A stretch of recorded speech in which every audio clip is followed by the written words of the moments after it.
अस्सलाम वालेकुम, good morning. Good morning everyone, welcome to Geo Pakistan with Huma and Abdullah. Abdullah के पास एक बड़ा ज़बरदस्त सवाल है। हम कंपैरिजन कर रहे थे एक्चुअली दुनिया के बाकी ममालिक में और पाकिस्तान में, जिस तरह से हमने कोरोना में रिस्पॉन्ड किया। तो मेरा ख्याल है कि ऑल्दो हम कहते हैं कि हम लोग SOPs वगैरह कम फॉलो करते हैं, नहीं फॉलो करते, लेकिन फिर भी हमारी हालत दुनिया के उन बहुत से ममालिक से बेहतर हैं जहाँ पे बिल्कुल लोग केयर फ्री होकर जिंदगी गुजारते हैं। और केस इन पॉइंट हम अमेरिका की बात कर रहे थे, और अमेरिका में जैसे रोज हम आपको बताते हैं ना, कल हमारा फिगर इतना ज़्यादा था डेथ्स ड्यू टू कोरोना, 105 का फिगर था, ये कल हमने आपको बताया था, 24 घंटे में ये हुई थी। आज का भी अभी आपको फिगर बताते हैं, लेकिन कहने का मतलब है 100 पे भी हम लोग खौफजदा हो गए थे कि this is too much for 24 hours. आपको बताएं कि अमेरिका में 24 आवर्स का फिगर क्या है, और हम अमवात की बात कर रहे हैं। अमवात की बात कर रहे हैं 3700 3,700 लोग अमेरिका में 24 घंटे में कोरोना वायरस से इंतकाल कर गए हैं। और मजमूई केसेस आपको पता है 24 घंटे में कितने रिपोर्ट हुए हैं? 2.5 लाख केसेस। और ऑल्दो अभी भी लोगों का अमेरिका से आने का सिलसिला जारी है। बाय द वे, अमेरिका से जो लोग आ रहे हैं उनको कोई यहाँ पे एयरपोर्ट पे चेक नहीं कर रहा है। अच्छा, इसीलिए तो जब हम बात करते हैं ना कि जब पहली लहर आई कोरोना की अर्लियर दिस ईयर और समर का वक्त था, एवरीथिंग वो सो स्ट्रिक्ट, मतलब एयर ट्रैवल वैसे ही बंद हुआ था। जो आ रहे थे उनकी पूरी वो PCR टेस्टिंग हो रही थी, उसके बाद डिस्टेंसेस थे, जहाज़ों में भी आपको पूरी सोशल डिस्टेंसिंग दी हुई थी।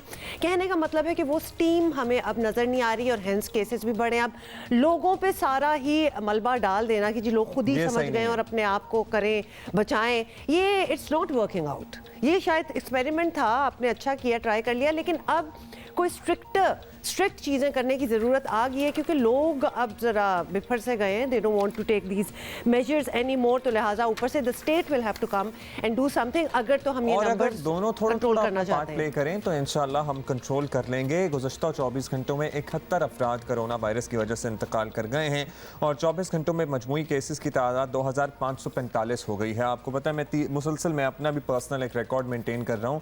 तो गुज़श्ता 3 दिन से मुसलसल हमारी 2500 के इर्द गिर्द ये फिगर आ रही है। इससे पहले हम पिछले वीक 3400 भी क्रॉस कर चुके हैं 24 घंटों में। सो आई जस्ट होप कि ये फिगर अब 2500 2000 के अंदर ही रहे, और उसके बाद मजीद ना बढ़े, क्योंकि आपको खुद ही एक सेंस मिल जाती है ना कि क्या हो रहा है, क्या नहीं हो रहा है। और माशाल्लाह बहुत से लोग जहाँ इन्फेक्ट हो रहे हैं वहाँ बहुत से लोग रिकवर भी हो रहे हैं। बिल्कुल, there is no doubt about it कि रिकवरीज भी बहुत सी हैं। एनीवे, ये तो बात वो है जो कि हम आपको पता है कि अगले 2 घंटे में बात करते ही रहेंगे इस पे।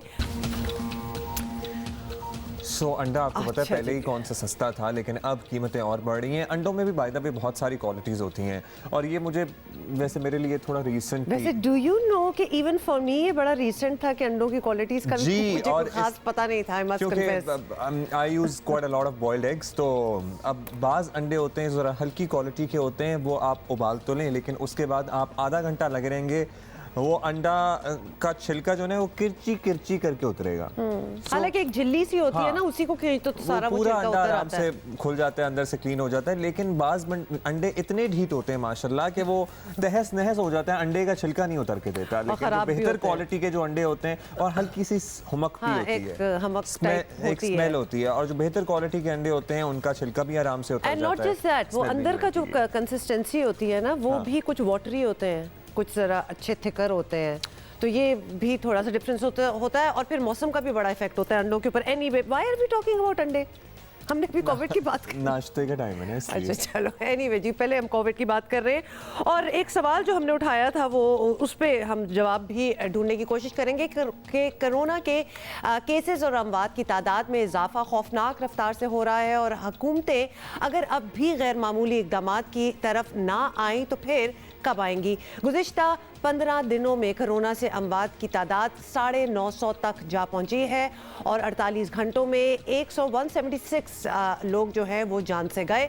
मुस्बत केसेस की शरह में कराची सबसे आगे है, लेकिन कोरोना के मरीजों की तादाद तो हर जगह ही ऑब्वियसली बढ़ रही है।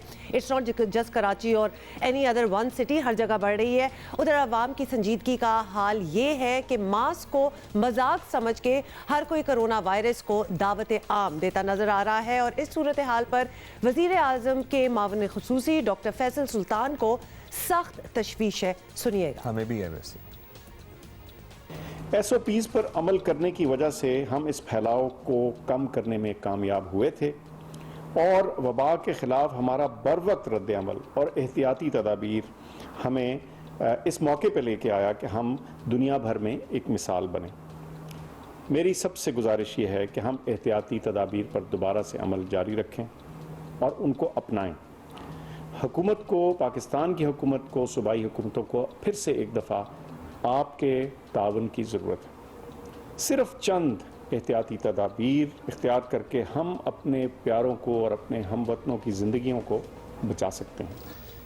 हुकूमत बातें अच्छी करती है लेकिन इक़दामात ना हों तो क्या फ़ायदा है। स्मार्ट लॉकडाउन का हाल ये है कि सिंध में सख्ती करने के ऐलानात ज़बानी कलामी है। माशाल्लाह पंजाब में तो to be honest the data of corona patients and deaths is quite suspicious. वही आगे पीछे कर दिया गया है। कोरोना की पहली लहर में हुकूमती सतह पर जो संजीदगी नजर आई थी कम अज़ कम वो इस बार कहीं दिखाई नहीं दे रही।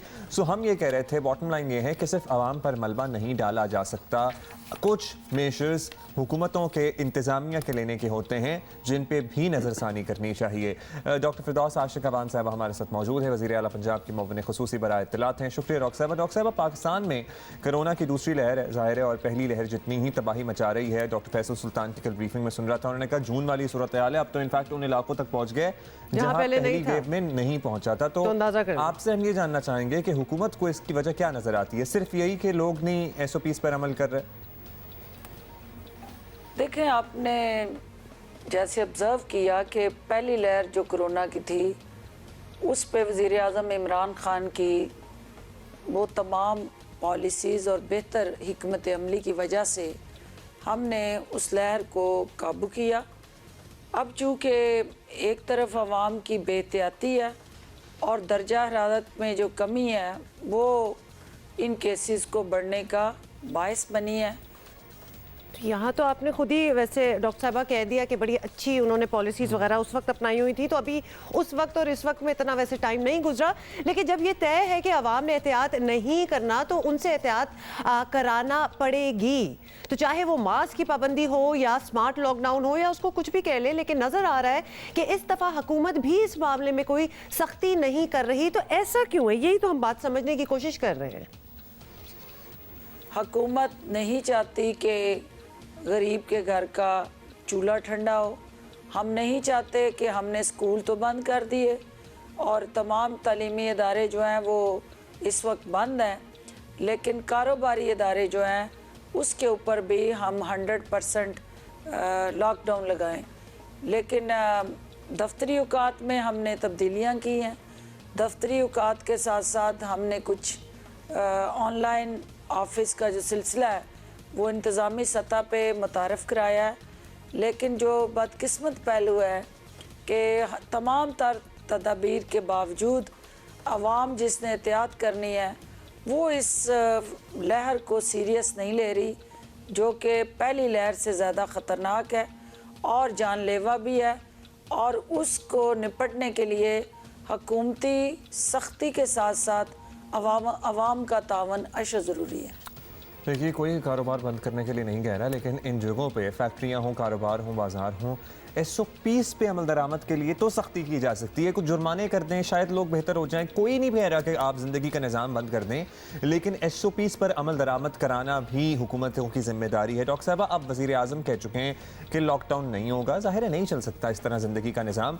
आप लोगों को बता रहे हैं कि एहतियात कर नहीं रहे हम सब लोग, आज़िन आवाम की हम बात करें जिसमें हम भी शामिल हैं। तो फिर हुकूमत के पास कोरोना कंट्रोल करने का रास्ता क्या बचा है?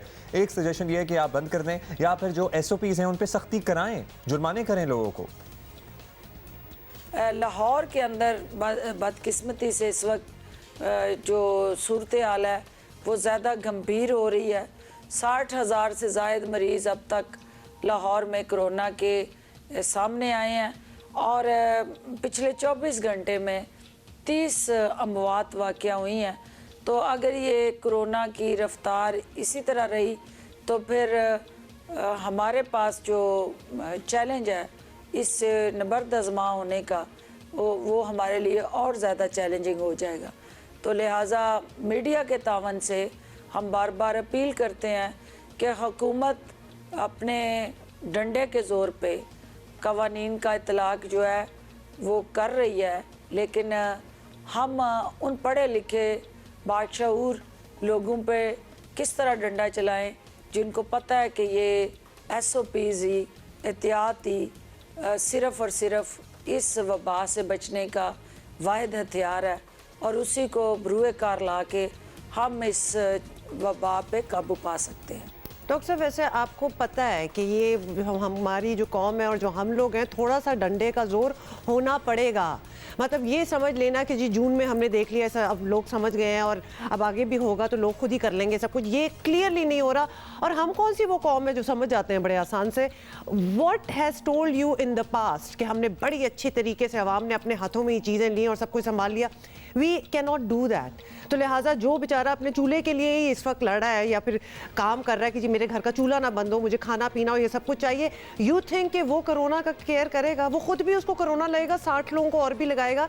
तो आपका पूरा निज़ाम has to turn just to protect those people बेचारे, which is very sad, who cannot take care of themselves, या afford themselves, उनकी वजह से लॉकडाउन ना लगाना और बाकी पूरी कौम को कोरोना हो रहा है। लॉकडाउन नहीं किसी भी मसले का हल है। Exactly, okay, wrong choice of words, not lockdown, लेकिन आप कुछ तो मैनेज करें। SOPs पर कुछ SOPs पे आप चालान लगाएं, SOPs पे अमल दरामद कराने में सख्ती करें, क्योंकि खुदा न खास्ता स्मार्ट माइक्रो मिनी लॉकडाउन्स तो हो ही रहे हैं ना, गरीब वो को तो और कोरोना कर हो ले गया आप। तो गरीब अफोर्ड भी नहीं कर सकता। कोरोना का इलाज वो इतना इलाज भी नहीं महंगा है, वो afford कर स्टीरॉइड्स सकता। और ये जो इंजेक्शंस और एंटीवायरल इंजेक्शंस हैं, 6-6 हज़ार रुपए का एक इंजेक्शन है। अगर आप दिन में हर 2 दिन बाद अगर किसी गरीब की तबीयत खराब होती है, एक्सरे कराने जाएंगे तो वही कितना महंगा होता है। मतलब अंदाजा करें कि उसको जब कोरोना हो जाएगा तो वो अपना कैसे ख्याल रखेगा। तो ये अच्छा जी, उसके लिए और भी ज्यादा चैलेंजिंग होगा। हम जरा सिंध की भी सूरत हाल मालूम कर लें। कराची आपको पता है माशाल्लाह हब बना हुआ है। जी, Murtaza Wahab has joined us, उनसे ही बात कर लेते हैं। मुर्तज़ा, सबसे पहले तो जी कोरोना की दूसरी लहर में इतनी तेजी है कि सिंध में एक दिन में 50 से ज़ायद अमवात रिपोर्ट हो गई हैं। तो ये ऐसा नंबर नहीं जिसे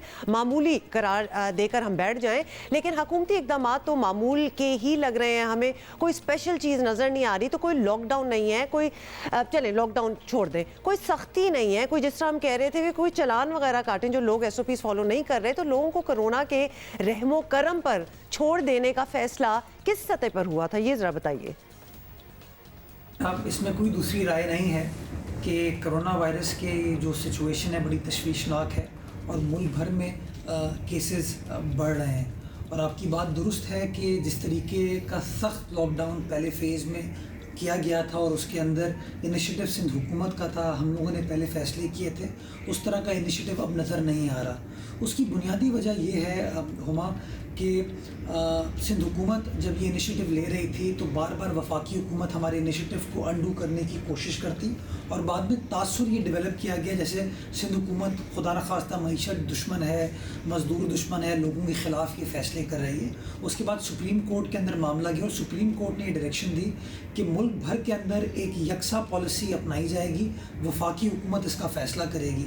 तो लॉकडाउन होना है नहीं होना इसका फ़ैसला अब कोई सूबाई हुकूमत नहीं कर सकती, ये वफाकी हुकूमत का डोमेन है। वफाकी हुकूमत ये फ़ैसला करती है NCC के अंदर, जिसको वज़ीर आज़म हेड करते हैं, सूबाई हुकूमतों की नुमाइंदगी होती है, हम अपना पॉइंट ऑफ व्यू कन्वे करते हैं। लेकिन मैं आपको ये वाज़े तौर पर कहना चाहूँगा कि वज़ीर आज़म पाकिस्तान बिल्कुल क्लियर है कि वो चीज़ों को बंद नहीं करना चाहते, वो जो एक सख्त लॉकडाउन है उसकी मुखालफत आज भी कर रहे हैं। तो मैं समझता हूँ जब तक वफाकी हुकूमत इसके अंदर लीड नहीं लेती, जब तक वफाकी हुकूमत में वज़ीर आज़म पाकिस्तान इस बात से मुत्तफ़िक़ नहीं होते कि एक सख्त लॉकडाउन करने की हमें ज़रूरत है इस वायरस की वबा को, उसके फैलाव को रोकने के लिए, तब तक कोई भी सूबाई हुकूमत ये फ़ैसला अकेले नहीं कर सकती।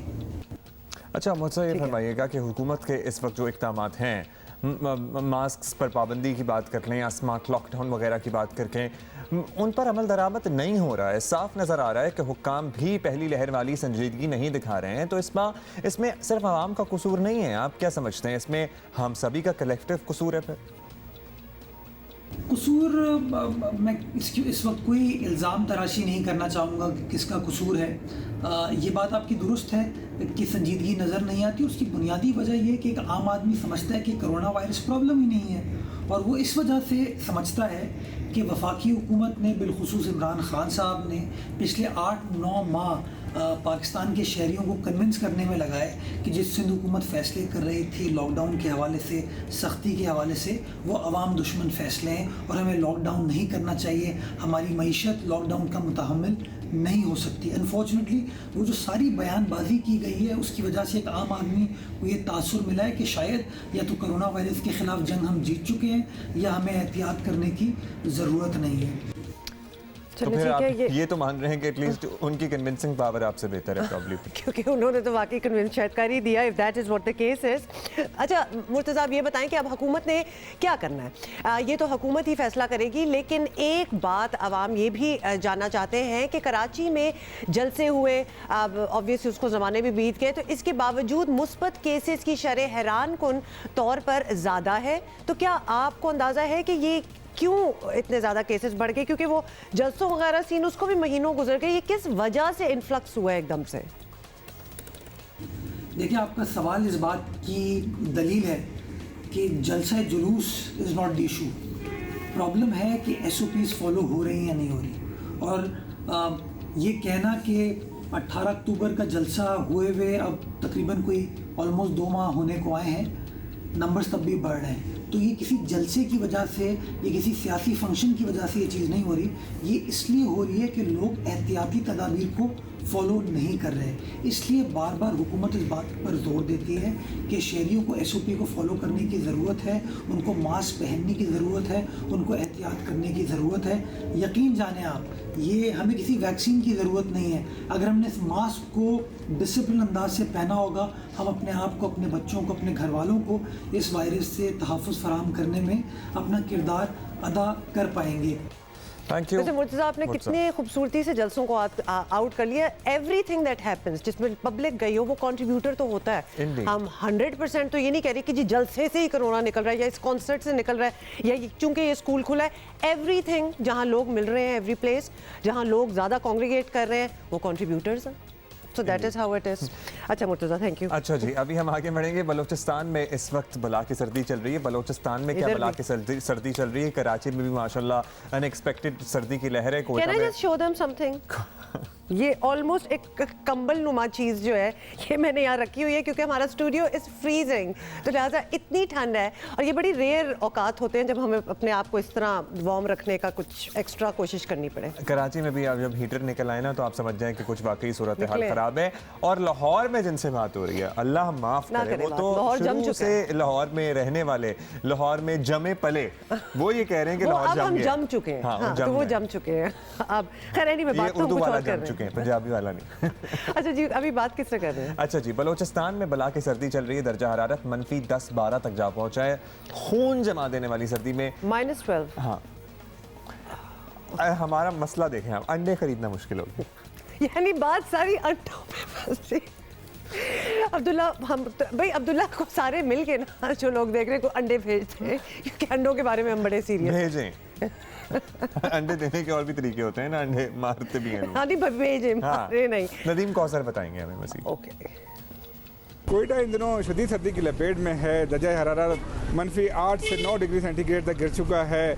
और जो है ये जो सर्दी का स्पेल है वो अगले कई रोज़ तक जाने का इम्कान है। जब मौसम ऐसा है तो सर्दी के मौसम में जो है अंडों की जो सेल है वो बढ़ गई है और सेल बढ़ने से उसकी कीमत में भी काफ़ी ज़्यादा इजाफा हो गया है। जो शहर के वसी इलाका, यहाँ जो होलसेल मार्केट है, वहाँ 210 रुपये दर्जन जो है अंडे फ़रोख्त हो रहे हैं। तकरीबन 17.5 रुपये का एक अंडा पड़ रहा है।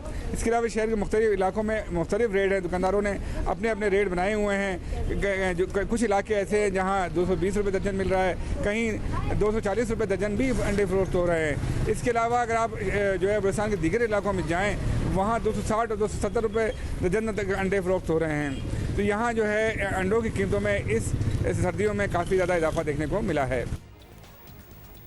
अच्छे लग रहे थे, 270 रुपए दर्जन तक। यस, पर डजन।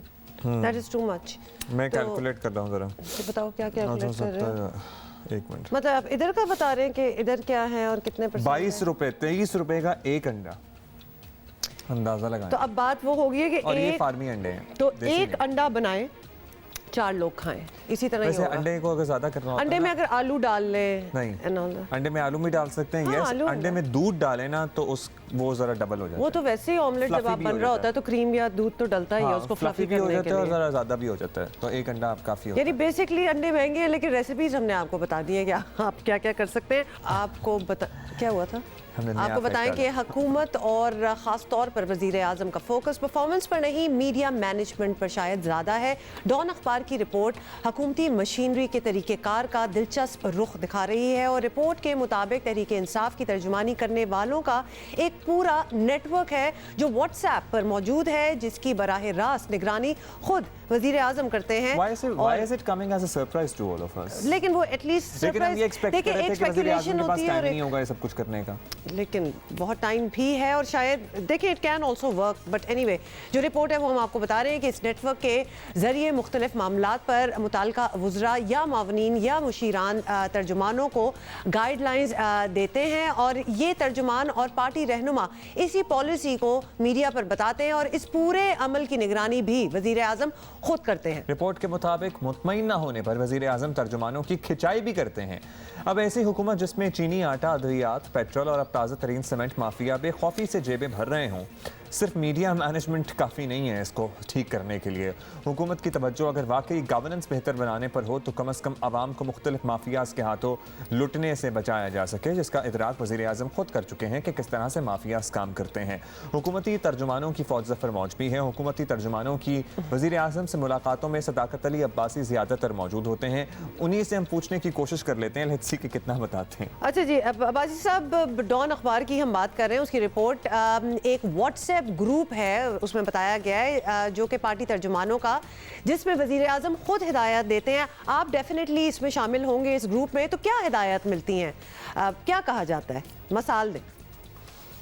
जी बिल्कुल, व्हाट्सएप ग्रुप है और वो पार्टी तर्जुमानों का है जहाँ पे हम फैक्ट्स शेयर करते हैं। वज़रा अपनी अपनी मिनिस्ट्री के जो रेलेवेंट ख़बरें होती हैं वो शेयर करते हैं, लेकिन उसमें वज़ीर आज़म तो नहीं है।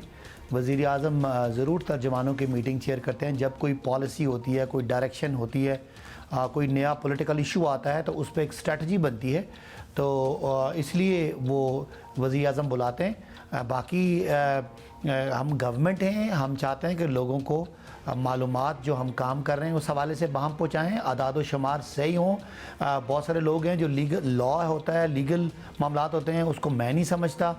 कई हमारे वकला हैं जो टीवी पे जाते हैं वो इकॉनमी को नहीं समझते। कई लोग जो टेक्नोक्रेट्स होते हैं वो पॉलिटिक्स को नहीं समझते। लिहाजा हुकूमत की तरफ से बजाय किसी कन्फ्यूजन के एग्जैक्ट जो मालूमात हैं वो लोगों तक पहुँचाना हमारी ज़िम्मेदारी है। इसलिए ये चीज़ की जाती है ताकि कोई गलत खबर ना चली जाए, आपस में कॉन्ट्रडिक्शन ना चली जाए, ताकि अवाम पाकिस्तान को हुकूमत अपनी सही मालूमात सही वक्त पे सही अदाद शुमार के साथ दे। तो मेरा ख्याल है आपको और सबको अप्रिशिएट करना चाहिए कि ये बड़े फॉर्मल तरीके से हो रहा है, बजाय कि लोग एक दूसरे को ही कॉन्ट्राडिक्ट करते रहें। नहीं बस अब if it's as simple as you have made it sound like, तो फिर तो वाकई अप्रिशिएट हम लेकिन करेंगे। मेरा तो इंटरेस्ट उसमें इसीलिए ख़त्म हो गया थोड़ा सा, सॉरी अब्बासी साहब, कि वज़ीर आज़म नहीं है इस व्हाट्सएप। अच्छा जी, भाई साहब, वज़ारत इत्तलात में वज़ीर आज़म कई बार तब्दीलियाँ भी कर चुके हैं, हम सबको पता है। कई तर्जुमानों को आगे पीछे भी किया जा चुका है। अब इसलिए ये सवाल तो बनता है कि उमूमी तौर पर क्या वज़ीर आज़म हुकूमत की तर्जुमानी करने वालों से खुश नहीं होते? बुनियादी शिकायत क्या होती है वज़ीर आज़म को जिसके बाद वो बंदे की छुट्टी हो जाती है? बहुत सारा इतना अच्छा काम है जो हम करते हैं, लेकिन समहाउ वो लोगों तक सही तरह पहुंच नहीं पाता इफ़ेक्टिव तरीके से। लिहाजा वज़ीर आज़म ये समझते हैं कि जो हमारा जो काम है, जो हम स्पोक्स पर्सन हैं, हम उस चीज़ को सही तरीके से पहुंचा सके, ताकि जो एक हमारे ख़िलाफ़ प्रोपेगेंडा होता है, लोगों को ये इम्प्रेशन देने की कोशिश की जाती है कि शायद हम लोग कोई नाअहल हैं या हम काम नहीं कर पा रहे, तो वो वज़ीर आज़म को इस बात का होता है कि ये जो हमारी तर्जुमानों की टीम है ये उस चीज़ को पॉलिटिकली सही तरीके से आवाम तक नहीं पहुंचाती, और बहुत अच्छा काम करने के बावजूद भी हम अपना वो इमेज शायद बिल्ड नहीं कर पाते जो वज़ीर आज़म हमसे तवक्को करते हैं। तो और कोई शिकायत नहीं होती, लेकिन ये डिपार्टमेंट जो है ये मुश्किल है, और चूँकि ये दौर है, लोग पाकिस्तान के सियासी तौर पे बड़े बाशऊर हैं, वो चाहते हैं कि उन्होंने जिसको वोट दिया वो डिलीवर करे, हम डिलीवर भी करें और वो आगे बात पहुँचे भी ना, और हमारा जो मुखालिफ है वो गलत बात पे अपना बयानिया बना ले, तो ये बात उनकी तनकीद होती है और वो हम सारे सुनते भी हैं और सीखते भी हैं और बारहा हमें वो हमारी इसमें जो है ना वो गाइडेंस भी हमें मिलती है। चलिए ठीक है। अब्बासी साहब, ये एक बात जो हमें समझ नहीं आ रही है, आप समझा सकते हैं हमें कि वज़ीर आज़म की नाक के नीचे चीनी, आटा, पेट्रोल, अद्वियात माफिया काम दिखा जाते हैं और उन्हें पता ही नहीं चलता। तो ये हम समझना चाहते हैं कि इसकी क्या वजह हो सकती है कि वज़ीर आज़म का फोकस गवर्नेंस पर नहीं है, हुकूमत का प्रोपेगेंडा बहुत स्ट्रॉन्ग है, या वज़ीर आज़म उस व्हाट्सएप ग्रुप में नहीं है? मतलब व्हाट हैपेंस कि उनको पता नहीं चलता कि क्या हो गया है? पहले तो सबको खुश होना चाहिए कि ये वो प्रोफेशनल वज़ीर आज़म है जिसने अभी तक 2.5 साल में एक शायद छुट्टी भी नहीं की, कोई दौरों पे नहीं गए, किसी गैर ज़रूरी लेजर ट्रिप पे नहीं गए, वो हफ्ते के 7 दिन काम करते हैं। फिर ये पहली दफ़ा पाकिस्तान की तारीख में एक ऐसी गवर्नमेंट आई है जो कैबिनेट का इजलास बाकायदा हफ्तावार होती है, जहाँ घंटों बैठ के डिस्कशंस होती हैं। तो ये सारी बातें तो गवर्नेंस के रिलेटेड है, ये सारी बातें नए पाकिस्तान के नए निज़ाम के हवाले से।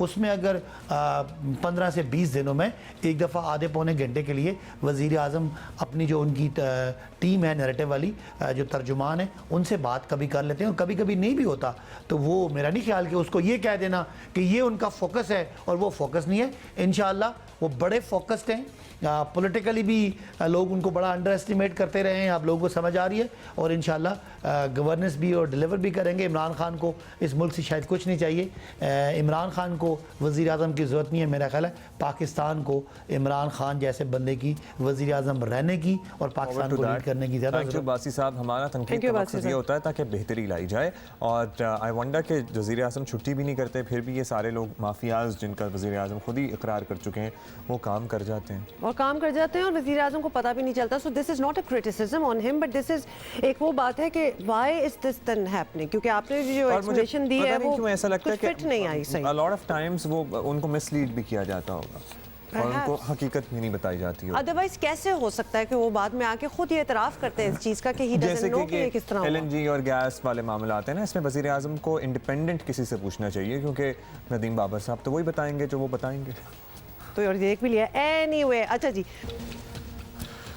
हेलो, वेलकम बैक एंड अस्सलाम वालेकुम for joining us. If you have just joined us, तो इस घंटे में पहले ही हम आपको बता दें कि हमने आज आपको फिटनेस टिप्स देनी है, बिकॉज ये हम आपको after every little gap, a couple of weeks और मंथ, हम आपको याद दिलाते रहते हैं कि प्लीज़ अपनी सेहत को प्रायोरिटी दें, बिल्कुल प्रायोरिटाइज करें और सेहत पे बहुत ज़्यादा तवज्जो दें। और इसकी इंपॉर्टेंस ड्यूरिंग दिस पेंडेमिक और ज़्यादा बढ़ गई है, क्योंकि बहुत सारे लोग जिनको कोरोना वायरस हो रहा है, उसमें से वो लोग जो रेगुलरली या तो रनिंग करते हैं या फिर अपनी सेहत का फिजिकली ख्याल रखते हैं, उनको माइल्ड सिम्टम्स होते हैं या मोस्ट ऑफ द टाइम्स वो एसिम्प्टोमेटिक रहते हैं, लेकिन their bodies are stronger to fight battle them with the virus. So ultimately तो आपकी अपनी ही बॉडी ने इस वायरस से निपटना है, इससे नबर्द आजमा होना है।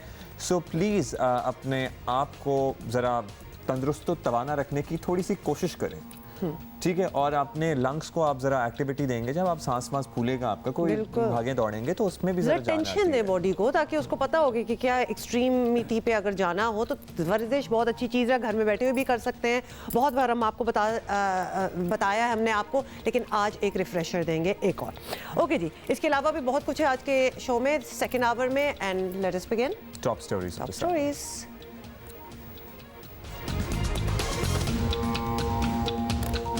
नवाज शरीफ की वापसी की बाज़ाब्ता दरख्वास्त मिली तो गौर कर सकते हैं, बरतानिया ने पाकिस्तान को आगाह कर दिया। माहिरीन कहते हैं साबिक वज़ीर आज़म की वापसी तवील और सब्र आजमा काम होगा।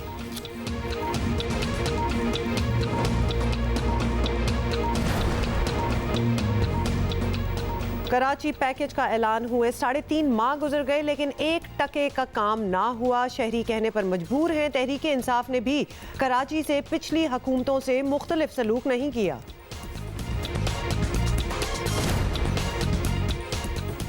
और सवात की वादी शदीद सर्दी की लपेट में, लेकिन मालम जब्बा के सयाहती मकाम पर रौनकें लगी।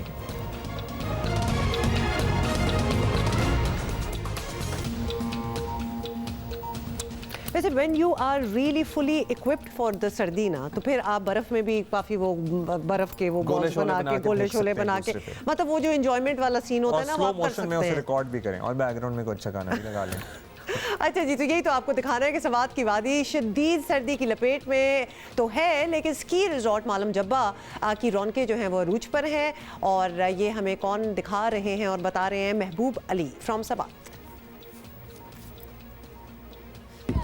जी बिल्कुल, मैं आज स्वात के पुरफिजा मकाम सतह समंदर से 9200 फीट की बुलंदी पर वाक़ इस हसीन वादी मनब जब्बा में मौजूद हूँ।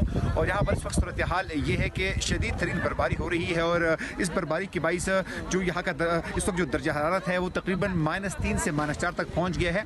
ये पूरी वादी शदीद तरीन सर्दी के लपेट में है। लेकिन अगर हम आपको ये मनाजिर दिखाए कि इस तमाम तर सर्दी और तमाम तर बर्फबारी में भी मुल्क भर से सयाहों की बड़ी तादाद जो है वो इस वक्त मनब जब्बा पहुँच गई है और यहाँ की हसीन नज़ारों से लुत्फ जो है उठा रही है।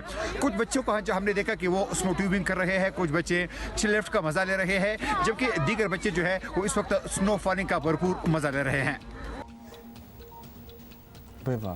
अब जिपलाइनिंग और भी इधर हो हो रही गई है, हूँ। जिपलाइनिंग भी हो रही है मालूम जब्बा में। और आप जब जिपलाइन पे उस पे हो तो जो हवा चल रही होगी वो बर्फानी, तो यानी जो बर्फ की ठंड अलहदा और वो बर्फानी हवा की ठंड, इट्स टू कोल्ड। सॉरी, मैंने सोच लिया कि मैं वैसे तो जैसे प्लान कर ही रही थी, but I just can not. अच्छा जी, सवात से खबर आई है, तहसील बहरैन के इलाके में बर्फानी तोदा गिरने की वीडियो सामने आई है। मकामी शहरी ने सिरई के मकाम पर बर्फानी तोदा गिरने की वीडियो बनाई है और 14 दिसंबर को बर्फानी तोदा गिरने की ज़द में आकर 10 के करीब मकानात दब गए थे। Let's just watch this video.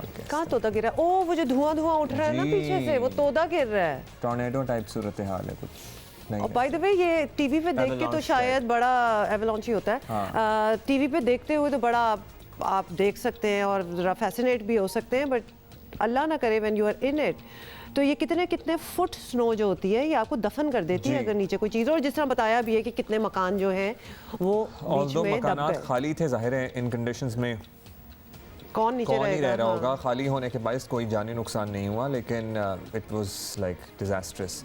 और 1993 में बताया गया है कि इसी मकाम पर ग्लेशियर गिरने से 23 अफराद जाँ बहक हुए थे। तो यानी ये जगह प्रोन है, कुछ स्लोप भी इस किस्म का है। अच्छा, बाय द वे अभी हम बातें कर रहे थे और मैंने अपनी एक और कॉफ़ी बनवाई है जिसको पीने का कोई इरादे नहीं रखती, बस पकड़ना है मैंने। हाँ, बस हाथ गर्म करने और ये धुआं सा निकल रहा है। सो या this is how I am going to B.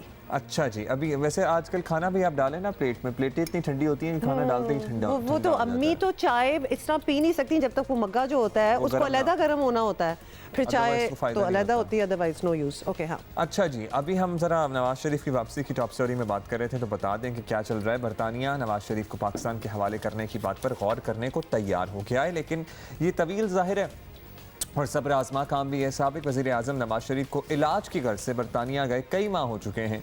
हुकूमत का मौक़िफ़ रहा है कि नवाज शरीफ गलत बयानी करके गए, उन्हें वापस लाया जाए।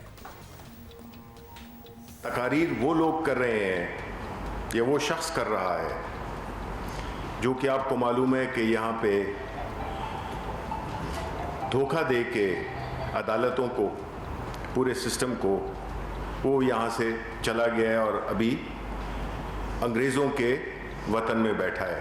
इंशाल्लाह आप जिस तरीके से लंदन में है, जल्द आप पाकिस्तान आपको वापस लाया जाएगा और आप अदालत में ये तकरीर करिएगा।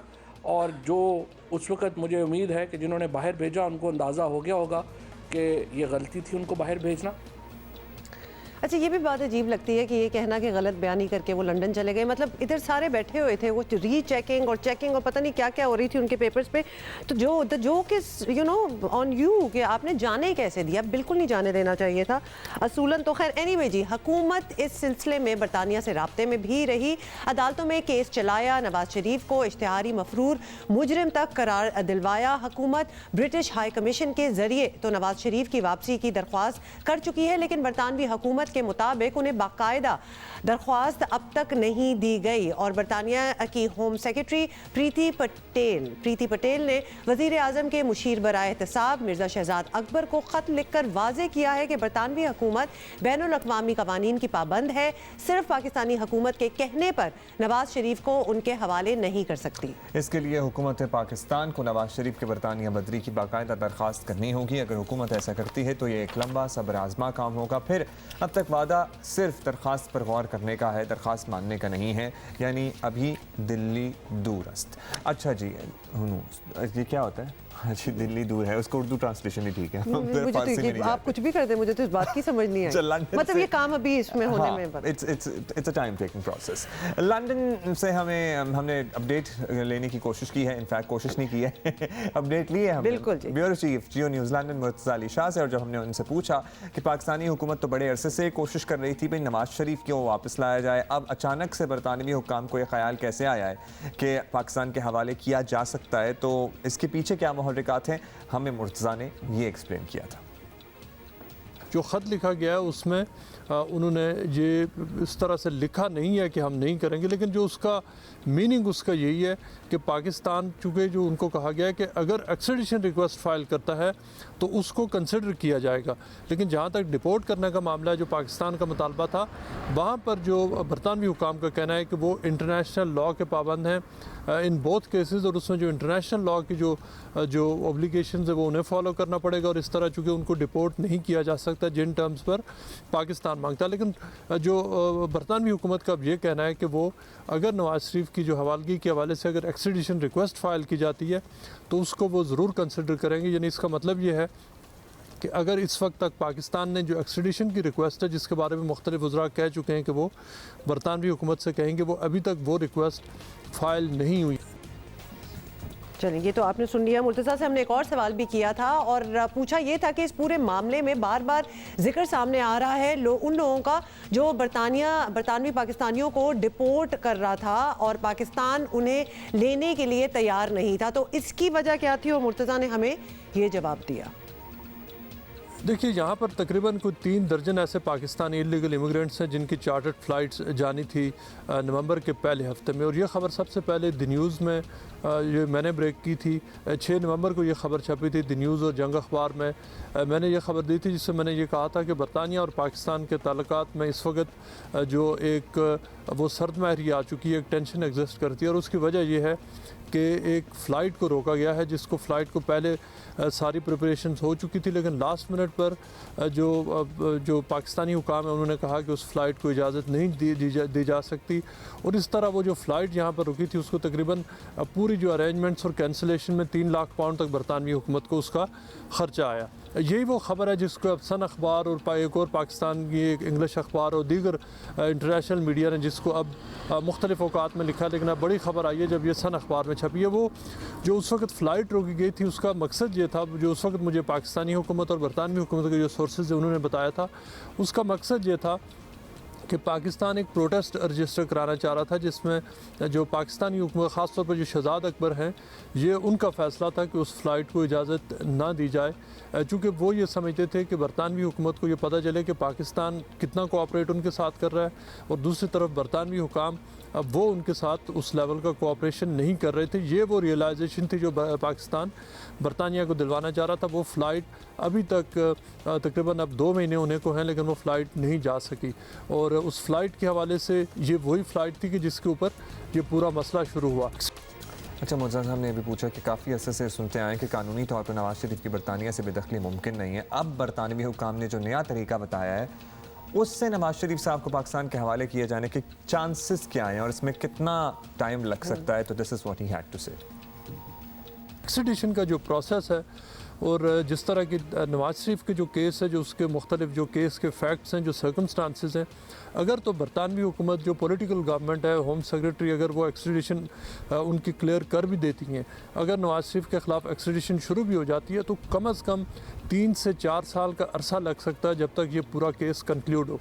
यानी इससे पहले अगर उसको बहुत फास्ट ट्रैक भी किया जाए तो मिनिमम 3 to 4 ईयर्स, उससे ज़्यादा लग सकता है, उससे कम का टाइम नहीं लग सकता। So there you have it. ये सारे सवाल हमने मुर्तज़ा अली शाह को किए। वी वांटेड टू अंडरस्टैंड कि क्या प्रोसेस है और ये किस तरह चलेगा, तो the answers are in front of you. अच्छा जी, हम बात करते रहते हैं कि कोरोना और लॉकडाउन में जिम जाना वैसे तो बड़ा ही ज़रूरी है कि आप अपनी फिटनेस पे कंसंट्रेट करें, लेकिन ज़रूरी नहीं है कि जिम जाके ही करें, तो घर बैठे भी कर सकते हैं ना। तो हमने सोचा हम स्टूडियो बैठ के कर लें ज़रा कंसंट्रेट। नहीं, हम नहीं करेंगे ना, हमने किसी को बुलाया है। हमने मेहमान दावत दी है। फिटनेस एक्सपर्ट हैं सहर बेग, जो कि मैराथन रनर भी हैं, पाकिस्तान को दुनिया के मुख्तलिफ ममालिक में रिप्रेजेंट भी कर चुकी हैं और माशाल्लाह बीइंग अ मदर उन्होंने बड़ा फिट रखा हुआ है अपने आप को। एब्सोल्युटली सहर, thank you so much for coming here. सहर, बहुत मुश्किल साल था ख़ास तौर पे लोग जो कि यूज्ड टू हैं अपनी फिटनेस के बारे में, दे गो टू द जिम और भाग रहे हैं और सब कुछ कर रहे हैं, किस तरह मैनेज इस साल किया होगा? और क्या आप क्या एडवाइस करती हैं कि घर में बैठ के भी वो लेवल ऑफ फिटनेस आप अचीव कर सकते हैं जो आप बाहर जाके करते हैं? एक्चुअली देखो, फिटनेस जो है वो मेरे ख्याल से इंटरनली ड्रिवन होनी चाहिए. सो बेसिक जिम्स बंद हो गए नहीं हो गए, because with corona situation on and off चलता रहेगा. There were times when gyms were open, लोग वापस चले गए, घर में जो बैठे हुए थे. देयर वर टाइम्स जब जिम फिर से बंद हो गए and people stopped. I felt कि 90% जो लोग थे वो बंद हो गए. सो उसके लिए ये है कि you know there so many things you know a regular person can do, but then you know internal motivation होनी चाहिए फिटनेस की. आप घर पे बैठे 20 मिनट्स का हिट वर्कआउट कर सकते हो. आपको यूट्यूब वीडियो खोल लो, you know your favourite trainer. आजकल तो लोकल भी बहुत वीडियोस वगैरह शेयर कर रहे हैं. It could be an international trainer. 20 minutes 25 minutes. If you are a mom with the kids 25 minutes में लगा लो. हमने देखी हुई है कितनी एग्जैक्टली. वेट्स नहीं है, वाटर बॉटल्स उठा लो. So you have to find, I mean जो एक्सक्यूजेज है ना उनको साइड पे करके आपने अपनी मोटिवेशन ढूंढिए. ये जबरदस्त बात की है कि ये कोई आपसे कहे कि करवा नहीं सकता. Exactly. अगर तो इतनी मोटिवेटेड आप ऑलरेडी हो कि आप जाते रहते हैं एज इट इज, अच्छे दिनों में भी जाते थे जिम, तो then your body will compel you कि आप घर में करें. वो तो आप बैठ के खाना ही नहीं हजम होता, टू बी ऑनेस्ट. नींद ही नहीं आती जिसको रेगुलरली आदत हो.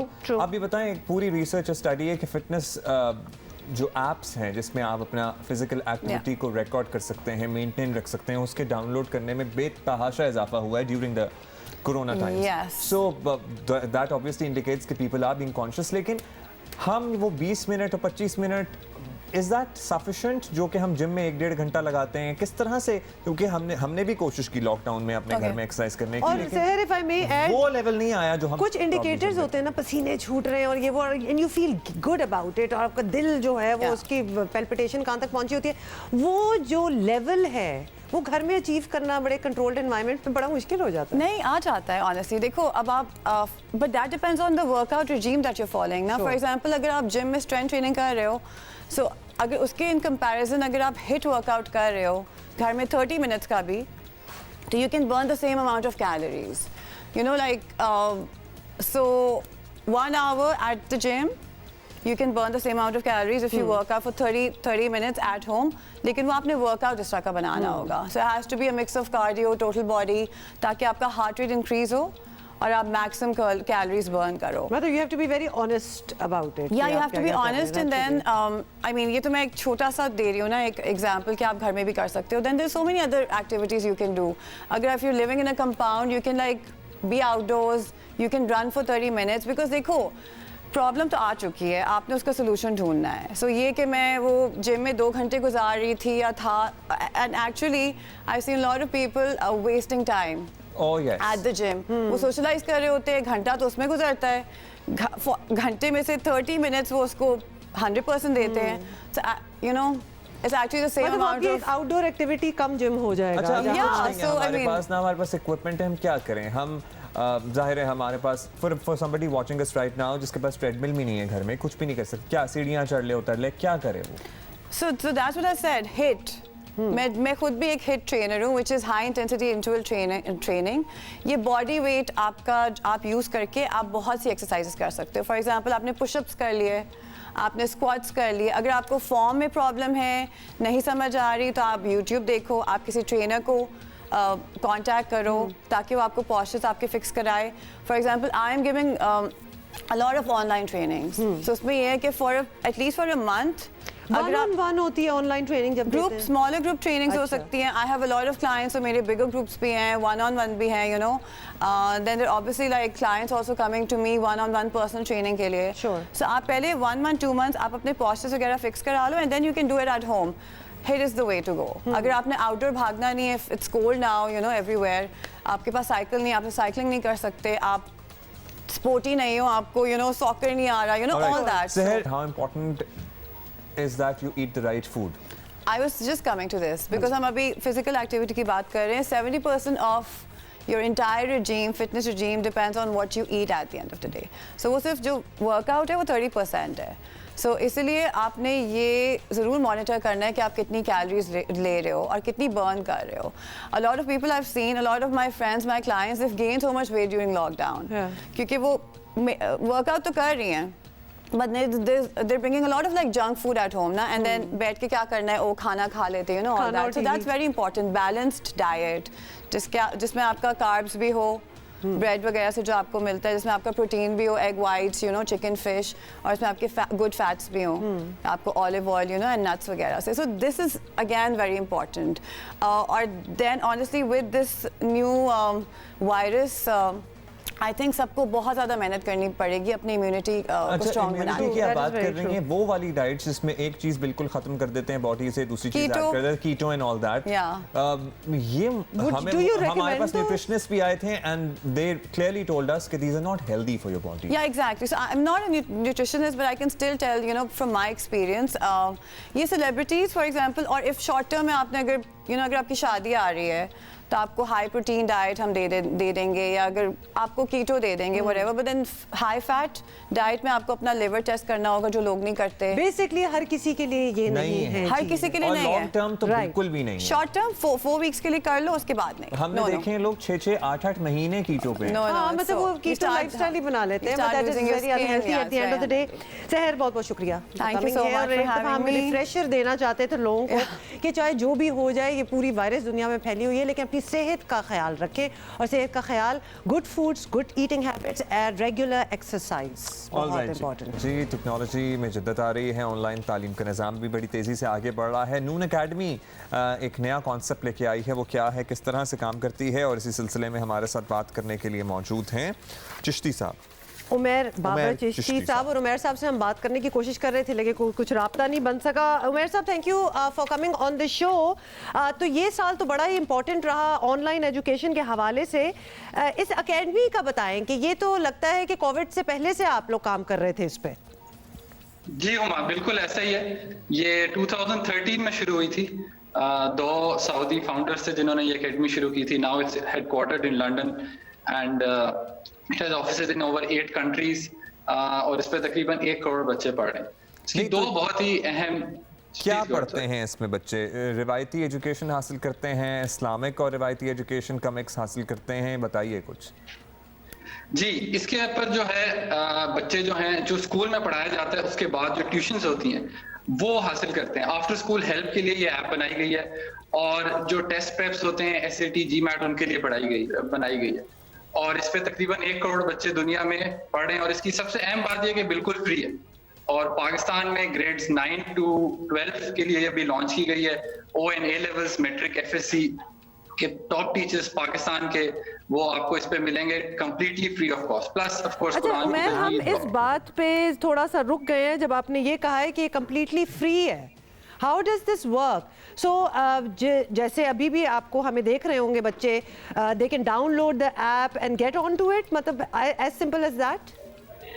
जी, it's as simple as that. Just download the app or visit noonacademy.com, और आपको पाकिस्तान के टॉप टीचर्स बिल्कुल फ्री पे मिलेंगे. और 50,000 बच्चे हमारे पास अभी पाकिस्तान में एनरोल्ड हैं. मैं अपनी टीम से पूछा था, they come from 245 cities. तो बिल्कुल ये ऑनलाइन टीचर्स जो हैं, ये क्या ऑनलाइन रिकॉर्डेड लेक्चर्स हैं जो बता रहे हैं, या प्रेजेंटेशंस हैं जो मिल जाएंगी, किस तरह की गाइडेंस है? जी, तो ये it's a one stop shop. आपको सबसे पहले यहाँ पे लाइव क्लासेस मिलेंगी. हम 3 बजे से रात 10 बजे तक लाइव होते हैं. पूरा सिलेबस आपका कवर करेंगे. मई जून में एग्जाम्स आ रहे हैं, तो उसका सेशन भी जनवरी 1 से शुरू हो रहा है. पूरा सिलेबस कवर करेंगे. उसकी रिकॉर्डिंग्स भी अवेलेबल हैं. उसके बाद क्विजेज हैं, गेम्स हैं. तो बहुत ही एक इंटरैक्टिव प्लेटफॉर्म है जहाँ पे बच्चे फेसबुक, लिंक, मुख्तलिफ चीज़ों पे टाइम स्पेंड कर रहे थे, वो अब नून पे टाइम स्पेंड कर रहे हैं. नहीं, तो ये बिजनेस मॉडल कैसे काम कर रहा है, ये ज़रा मैं समझने की कोशिश कर रहा हूँ कि या फिर ये एक नॉन प्रॉफिट ऑर्गेनाइजेशन के तहत काम किया जा रहा है, किस तरह से, how does this all work, because you have to pay your teachers and other staff as well, और अगर आप एक फ्री ऐप दे रहे हैं तो किस तरह से ये काम कर रहा है सारा कुछ? तो इसका शॉर्ट आंसर तो ये है कि it's free and it will remain free for everyone. How the business model works is के जो हमारी कोर ऑफरिंग है वो फ्री है और फ्री रहेगी. हमारी कुछ प्रीमियम ऑफरिंग्स होती हैं कि अगर किसी बच्चे ने एग्जाम से पहले तैयारी करनी है, क्रैश कोर्स करना है, कोई स्पेसिफिक ऑफरिंग्स है जो भी हमने पाकिस्तान में लॉन्च नहीं की for the next 1 to 2 years we plan to remain free because we have raised enough funds. लेकिन जो हमारी प्रीमियम ऑफरिंग्स होती हैं वो कवर करती हैं। और टेक्नोलॉजी का फायदा ये है कि स्केल की वजह से एक टीचर काफी ज्यादा बच्चों को पढ़ा लेता है। तो इफ 3% ऑफ द स्टूडेंट्स पे तो वी बिकम ब्रेक इवन, और अगर 5% पे करें तो हम प्रॉफिटेबल रहेंगे। अच्छा, जल्दी से उमेर, टाइम हमारे पास बहुत कम है, ये बता दें so they can log on to Noon academy, मतलब कोई अपना एड्रेस दे दे ऑनलाइन ताकि बच्चे जो देख रहे हैं इस वक्त वो भी फायदा उठाएं। और ऐप स्टोर पे क्या सर्च करें जाके? क्या सर्च करेंगे? जी, नून एकेडमी सर्च करें, आपको सबसे पहले हमारी ऐप नजर आएगी। कंप्यूटर्स पे noonacademy.com पे चले जाएं तो वहाँ पे भी आप you just need to enter your mobile number, आपको एक OTP कोड मिलेगा, आप उससे लॉगिन कर सकते हैं। आप लॉगिन किए बगैर भी ऐप को यूज कर सकते हैं। सो उन लोगों के लिए तो आई एम श्योर बहुत फायदेमंद है जो प्राइवेटली अपनी एजुकेशन को आगे बढ़ाना चाहते हैं, जो मे बी नहीं अफोर्ड कर सकते आगे जाना या स्कूलों में पढ़ना। This is a great app, I guess this is a great initiative. Umer Babar Chishti साहब बहुत अच्छा काम कर रहे हैं, बहुत शुक्रिया आप आज आए हैं हमारे शो पे। This is indeed very good for those students also who need some extra help. मतलब होता है ना, आप क्लासरूम एनवायरनमेंट में तो होते हैं, स्कूल वगैरह भी चल रहे होते हैं, खराज तो वो भी एक्स्ट्रा हेल्प होती है ना, इसमें वालिदैन के हज़ारों रुपए चले जाते हैं। हाँ, तो अगर इस किस्म की कोई जगह है जहाँ आप ट्राई तो करें, मुफ्त में है, तो ये जरूर बड़ी अच्छी चीज़ है। नून एकेडमी थोड़ी सी कोशिश आपको करनी पड़ेगी, स्पून फीडिंग बिल्कुल नहीं होगी, ढूंढें अपने लेक्चर्स वगैरह उस पर काम करें। और दूसरी बात ये कि वो स्टूडेंट्स जो कि नहीं अफोर्ड कर सकते किसी स्कूल जाना या कॉलेज की फीस देना, वो प्राइवेटली एग्जाम देना चाहते हैं, वो यहाँ से अपनी तैयारी कर सकते हैं। तो सवाल फिर वो अगला ये उठता है ना कि क्या उनके पास वो स्मार्ट गैजेट्स हैं जिनमें वो ये कर सकें? अब वैसे टिकटॉक पे मौजूद है, आपको नहीं लगता कि स्मार्ट गैजेट्स तो हर किसी के पास होती हैं, और ऐसे काम के लिए तो फिर गैजेट लें, मतलब उसके बाद तो फिर आपको यू हैव टू बहुत सस्ती रेंज में भी एक स्मार्ट गैजेट मिल जाता है। अच्छा जी, so I guess that's all the time we have for you today. Is that all, या फिर एक वो ATM वाली चीज़ दिखा दें? है ना? हाँ ठीक है, टाइम है हमारे पास, तो हम आपको ज़रूर कोई दिखाना चाहते हैं। ये जी 2 दिन पहले हुआ है, और ये जी लाहौर के अस्पताल के मनाजिर हैं जिसमें किस आसानी के साथ मुलज़मान बिस्तर के गद्दे लेकर गायब हो गए थे। ये उसी से मिलता जुलता। आज आपको एक और चोरी दिखाएंगे जिसमें मुलज़मान मुंह पर मास्क लगाए, हुडी पहने ATM बूथ में दाखिल होते हैं, फिर जनाब बड़े ही इत्मीनान से मशीन के साथ छेड़छाड़ करने के बाद ATM से कैश ट्रे निकाल कर चलता बनता है। याद मतलब कि बिल्कुल ही ला ला ला करते हुए कोई बंदा आया है इधर। अभी देखें 10 मिनट्स इस बंदे ने लगाए हैं, कोई खौफ नहीं है इसको, बिल्कुल भी नहीं। And he knew what he was doing, उसको बड़े अच्छी तरह पता है कि मैं क्या से कहां से क्या करूंगा। अब्दुल्ला, ये कोई इनसाइड जॉब भी है? मुझे तो ऐसा लग रहा है कि ये हो नहीं सकता इस तरह। नहीं, ये इतनी तसल्ली से लूट के चला जाए कोई। कैश भी था ना साथ में, खाली ट्रे थी। नहीं, ट्रे पे उसे रूह अफ़ज़ा लेके बेचना था ना। ऑफ कोर्स 18 लाख रुपए ले गया भाई, आप क्या बात कर रहे हैं? 18 लाख ले गया भाई, इतने पैसे होते हैं ATM में, मुझे तो नहीं पता था वैसे। अब मेरा ख्याल है हम मजीद आइडियाज़ ना दे, बहुत पैसे होते हैं ATM में, इसीलिए तो मतलब कितने लोग जो ATM यूज़ कर रहे होते हैं, लाखों निकलवा रहे होते हैं। So they are well stock, except कि आप इसको ये हालत की उसने ATM की, बड़े आराम से खोला, ट्रे निकाली, पैसे भी अंदर थे, फिर हम खुदाफिज करते हुए चले गए। 10 मिनट्स में सब कुछ हो गया। अच्छा जी, करोड़पति होती हैं आज। अच्छा, एक और चीज़ जल्दी से आपको अपडेट करना है कि आपको पता था ना कि 2 फाइनल जो बेयर्स थे वो रह गए थे मरगज़ार जू में, और अब आज वो भी चले गए हैं। सूजी एंड बबलू इनका नाम है। They have left for Jordan, तो वो जॉर्डन चले गए, विच ऑल्सो मीन्स कि जू अब फाइनली ऑफिशियली खाली हो चुका है और ये खत्म कर दिया है। जानवरों की सैंक्चुरी बने, कुछ और ना बन जाए। एग्जैक्टली, मैंने यही कहना, प्लीज यहाँ कोई बिल्डिंग ना बनाइएगा, इसको ऐसे ही रहने दें, बड़ा खूबसूरत जगह है। विल सी यू टुमारो, और कल भी हम इस पे और इसरार करेंगे।